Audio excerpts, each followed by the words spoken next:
का जो ये भर्ती है ना, इस भर्ती के लिए मैंने आपको ऑनलाइन करके दिखाया था और ऑनलाइन में लगने वाले डॉक्यूमेंट के बारे में मैंने बताया था और कौन कौन से ज़िले का अप्लाई कर सकते हैं उन सभी का मैं प्रोसेस दिखाया था, किस तरह से अप्लाई करना है आपको। लेकिन काफ़ी ज़्यादा लोग के यहाँ पर डाउट है यहाँ पर कि जो शपथ पत्र अपलोड करना है नोटरी वाला ना, उसको कैसे अपलोड करना है, मतलब साइन कैसे कहाँ से कराना है और जो स्टाम्प लगेगा ना वो स्टाम्प कहाँ से देना है लगाकर। ओके, और इसमें मतलब स्टाम्प की बात तो नहीं की गई है यहाँ पर, लेकिन स्टाम्प क्या लगाना हमें पड़ेगा या नहीं लगाना पड़ेगा मैंने उसमें बताया था कि स्टाम्प पेपर 100 रुपये को उसमें लगाना है। साथ में डॉक्यूमेंट आपको पूरी तरह से क्या क्या क्लियर कर लेना है और इसमें काम क्या करना होगा, सैलरी कितना होगा, उन सभी का मैं पूरा जानकारी इस वीडियो में दिखाऊंगा। तो वीडियो को अंत तक ज़रूर देखिएगा। चैनल पर पहली बार आए हो तो चैनल को सब्सक्राइब कर लीजिएगा। मन में किसी तरह के रिगार्डिंग सवाल आया तो कमेंट करके एक बार पूछ लीजिएगा। तो चलिए वीडियो स्टार्ट करते हैं। तो पहले आपको इस वाले वेबसाइट पर आना है ps.bihar.gov.in। ठीक है, इस वेबसाइट पर आइएगा और यहाँ पर एक आपको अप्लाई लिंक का ऑप्शन दिया गया है, इस पर क्लिक कर लीजिएगा यहाँ से। और क्लिक करने के बाद यहाँ पर आपको शपथ पत्र और व्यू एडवर्टाइजमेंट दिया गया है और क्लिक हियर टू अप्लाई दिया गया है। ओके, पहले मैं आपको लास्ट डेट दिखाता हूँ क्योंकि काफ़ी ज़्यादा लोग यहाँ पर लास्ट डेट की बात कर रहे हैं कि लास्ट डेट इसका कब तक है। चलिए यहाँ पर क्लिक कर लेता हूँ सेकेंड वाला पर, अप्लाई वाला पर, और यहाँ पर आपको अंतिम तिथि देखने को मिलेंगे। जैसे यहाँ पर आपको दिया है, यहाँ पर स्टार्ट जो फॉर्म किया गया है 16 जनवरी से स्टार्ट किया गया है, ठीक है ना, और इसका अंतिम तिथि जो है 29 जनवरी तक दिखाया गया है। जो यहाँ पर डॉक्यूमेंट यहाँ पर अपलोड करने के बारे में तो यहाँ पर नहीं बताया है, आपको डॉक्यूमेंट का साइज़ यहाँ पर केवल बताया क्या क्या डॉक्यूमेंट होगा।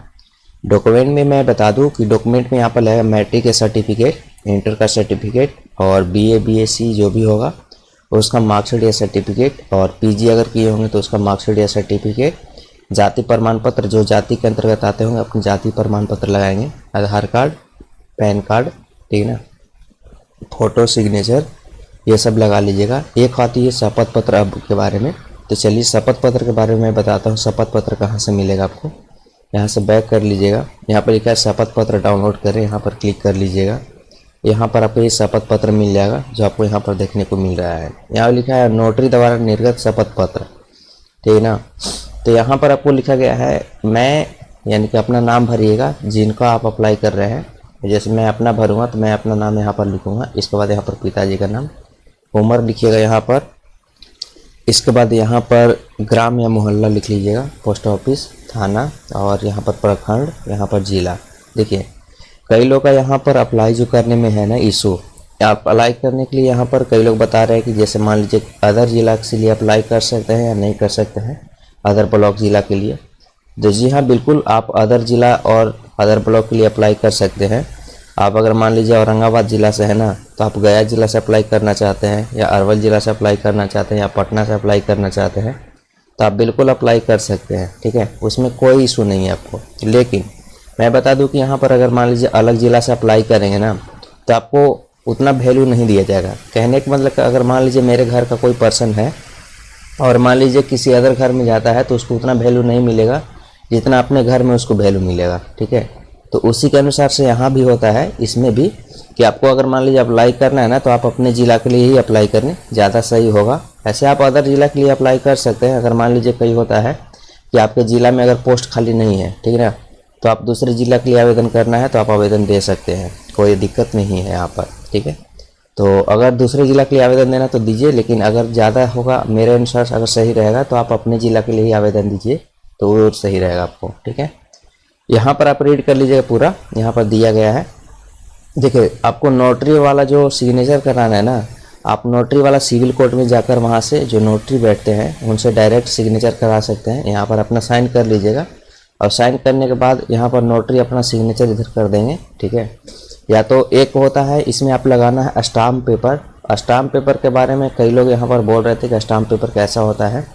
तो देखिए स्टाम्प पेपर आपको 100 रुपये का लगाना। चलिए मैं आपको दिखाता हूँ स्टाम्प पेपर कैसा होता है, कहाँ मिलेगा। देखिए यहाँ पर स्टाम्प पेपर की बात की जाए तो स्टाम्प पेपर कुछ इस तरह से होते हैं जो आपको यहाँ पर देखने को मिल रहा है। यहाँ लिखा है भारतीय गैर न्यायिक, 100 रुपये का स्टाम्प पेपर लिखा रहेगा, 100 रुपया जो भारत सरकार यहाँ पर लिखा रहेगा इंडिया, ठीक है। और यहाँ पर नोटरी का साइन इस तरह से रहेगा। यहाँ पर देखिए अपडेविट यहाँ पर लिखना होगा, यहाँ पर आपको टाइप कराना होगा कि आवेदन जो दे रहे हो ना, आवेदन किस विभाग के लिए दे रहे हो, ये यहाँ पर टाइप कराना होगा। जैसे मान लीजिए आप आवेदन दे रहे हैं बिहार पंचायती राज के लिए, तो लिखेंगे एक बिहार पंचायत राज, यहाँ पर अपना नाम लिखेंगे, फादर नेम, एड्रेस पूरा लिख लेंगे। इसके बाद यहाँ पर जो इन्फॉर्मेशन में लिखा हुआ है ना, वो इन्फॉर्मेशन के चलिए अनुसार मैं दिखाता हूँ कैसे आपको यहाँ पर टाइप और करना होगा। यहाँ पर वही आपको डायरेक्ट लिखना होगा। जैसे यहाँ पर आप अपना नाम, पता और फादर नेम सब लिखने के बाद यहाँ पर लिखेंगे कि बिहार ग्राम पंचायती राज के अंतर्गत जो वैकेंसी आई है, उस वैकेंसी के लिए मुझे नोटरी द्वारा शपथ पत्र की जरूरत, मुझे आवेदन देना है जिसमें नोटरी का शपथ पत्र इसमें लगाया जाना था, जिसके लिए आवेदन मैं दे रहा हूँ, जिसका जिम्मेवारी मैं खुद दूंगा। यहाँ पर ये लिखना होगा आपको, ठीक है। या तो अपने नोटरी के अनुसार जो नोटरी बताएंगे ना लिखने के लिए, वो लिखवा लीजिएगा एफिडेविट के रूप में कि एफिडेविट किस तरह से कराना है हमें, ठीक है। उस तरह से कराने के बाद यहाँ पर जो डॉक्यूमेंट जो है ना सारे, तो सारे डॉक्यूमेंट को यहाँ पर अटैच नहीं करना है, केवल ये वाला नोटरी वाला अपलोड करना है। इसमें जो ये स्टाम्प पेपर है ना, ये स्टाम्प पेपर, साथ में एक जो शपथ पत्र आपके पास है, ये वाला जो शपथ पत्र आपके पास है, ये वाला शपथ पत्र आपको लगाकर अटैच करके और PDF के फाइल में आपको अपलोड कर देने हैं, ठीक है। तो यहाँ तक ये वाली बात तो आपको क्लियर हो चुकी होगी लगभग, मैंने बताया। तो आपको क्या करना है कि जो स्टाम्प पेपर वो है ना, ये वाला स्टाम्प पेपर जो मैंने आपको दिखाया, ये वाला स्टाम्प पेपर, यह स्टाम्प पेपर कहाँ मिलेगा? स्टाम्प पेपर आपको वहाँ मिलेगा, जैसे मान लीजिए जहाँ ज़मीन का रजिस्ट्री होता है वहाँ पर एक स्टाम्प पेपर बनता है, तो वहाँ से भी आप स्टाम्प पेपर बना सकते हैं। या तो जिला कचहरी में भी होता है स्टाम्प पेपर, वहाँ से भी आप ले सकते हैं, ठीक है। तो इसी तरह से स्टाम्प पेपर होना चाहिए। वो स्टाम्प पेपर पर सिग्नेचर मोहर करा लीजिएगा इस तरह से, पूरी तरह से। और जो नोटरी वाला जो वहाँ पर है, मैंने अभी आपको दिखाया ये वाला, इसको पर साइन मोहर करा के अपना यहाँ सिग्नेचर कर लीजिएगा। सब कुछ करने के बाद यहाँ पर नोटरी से साइन कराने के बाद आपको डॉक्यूमेंट को अपलोड कर देने हैं, ओके। डॉक्यूमेंट वहाँ तक आपको अपलोड करने हैं। अब रही बात, चलिए यहाँ तक आपको क्लियर हो चुकी है।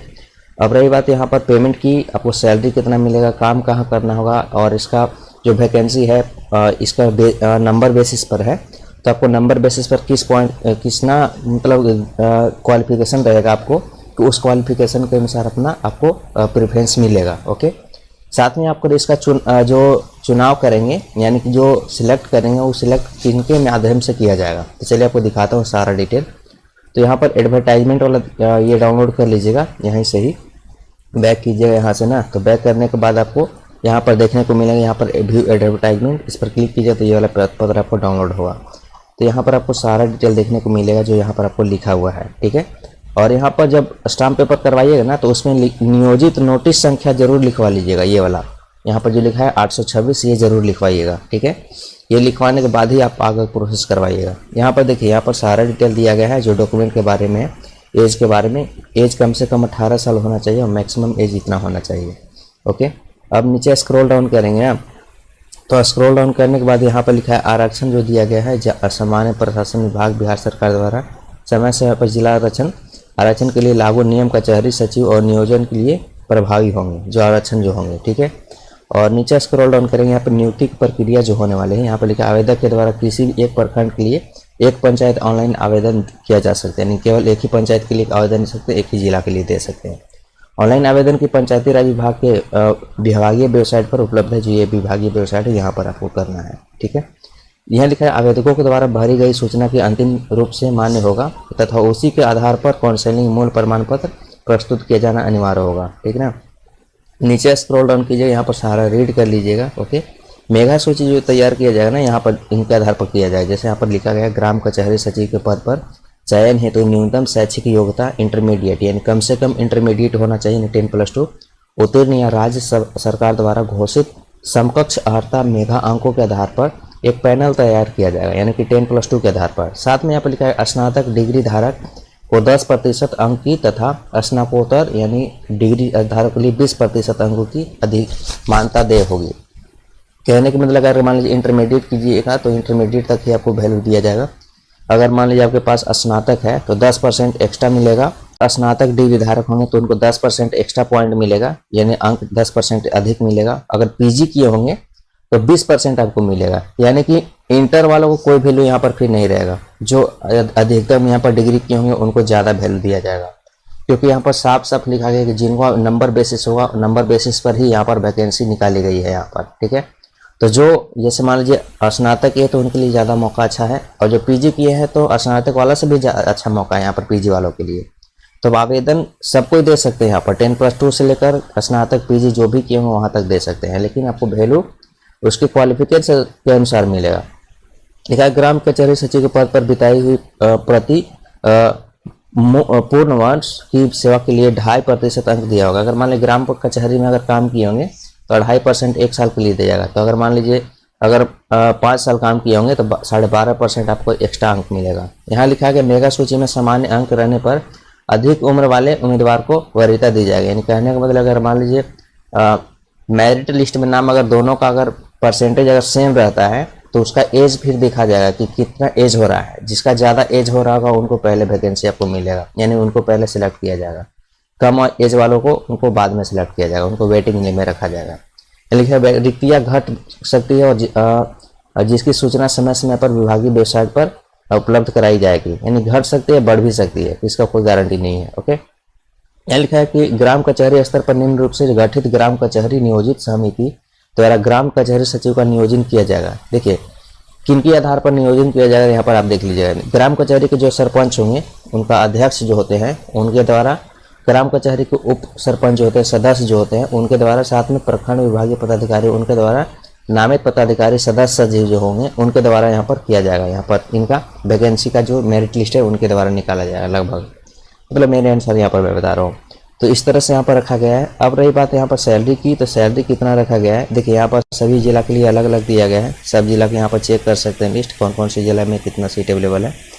तो अपने अनुसार सीट देख लीजिएगा, जो आपका जिला में सीट होगा ना उसी के अनुसार यहाँ पर अप्लाई कीजिएगा। ऐसे तो सभी जिला के लिए आप अप्लाई कर सकते हैं, जो भी जिला के लिए आप अप्लाई देना चाहते हैं अप्लाई दे सकते हैं, लेकिन हाँ एक ही बार आवेदन दे सकते हैं। ओके, तो यहाँ पर अपने जिला के लिए ज़्यादा अच्छा होगा कि आप अपने जिला के लिए आवेदन दीजिएगा। यहाँ पर देखिए सैलरी की बात किया जाए तो यहाँ पर सचिव पोस्ट का नाम है ग्राम कचहरी सचिव, और पदों की संख्या बताई गई है 1583, ठीक है। और जो सैलरी है ना आपको 6000 रुपये मात्र होगा, ठीक है।